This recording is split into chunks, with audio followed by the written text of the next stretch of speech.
and it appears that it came out of a relatively chaotic and last-minute process. But the thrust of the calculation, as we can tell, is a rather mechanistic linking of the bilateral trade deficits that the countries have to their exports to the US. So if you have a very large bilateral surplus with the US, say 60, 70, 80% of your exports to the US, then you got a high tariff rate. And the actual rates that were set were half of those calculated amounts, but it looks like a relatively simple calculation.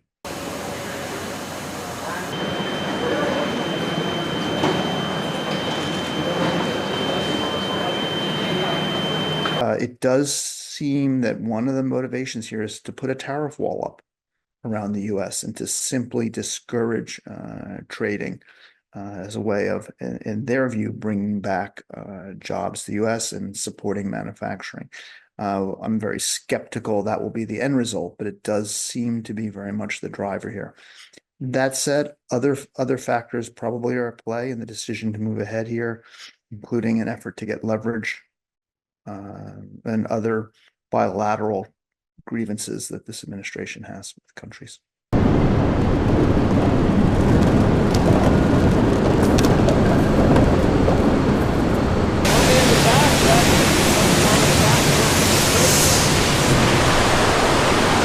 Look, I think that we're going to have to acknowledge tremendous uncertainty.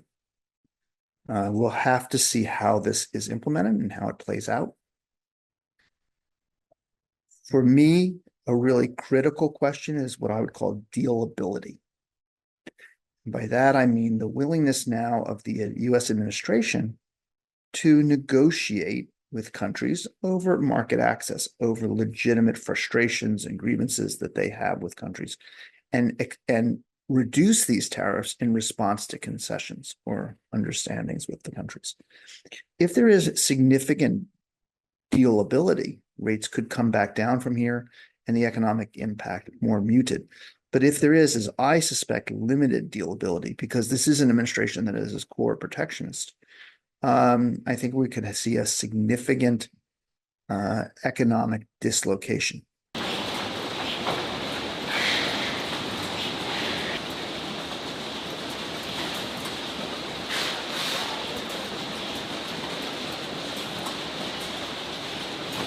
What does that mean for the US economy?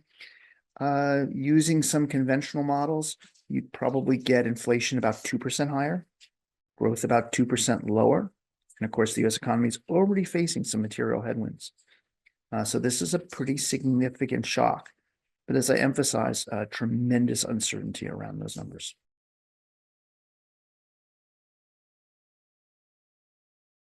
I think some countries will retaliate. Many will hold back, hoping for concessions.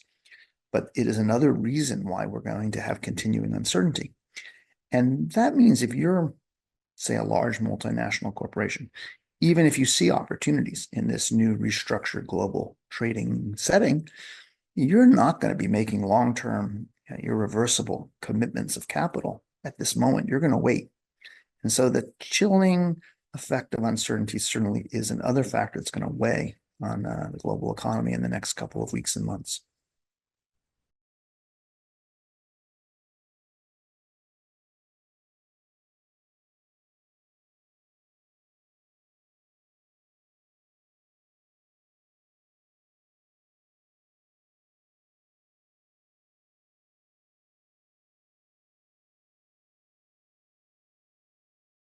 We had expected that by the end of the year, it would be 13%, something we hadn't seen since the 1940s. So a very significant increase.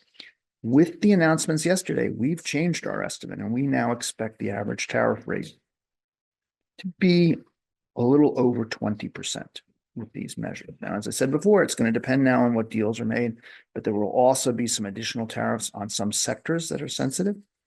And as we put it together, certainly 20% or over looks to be where we're heading.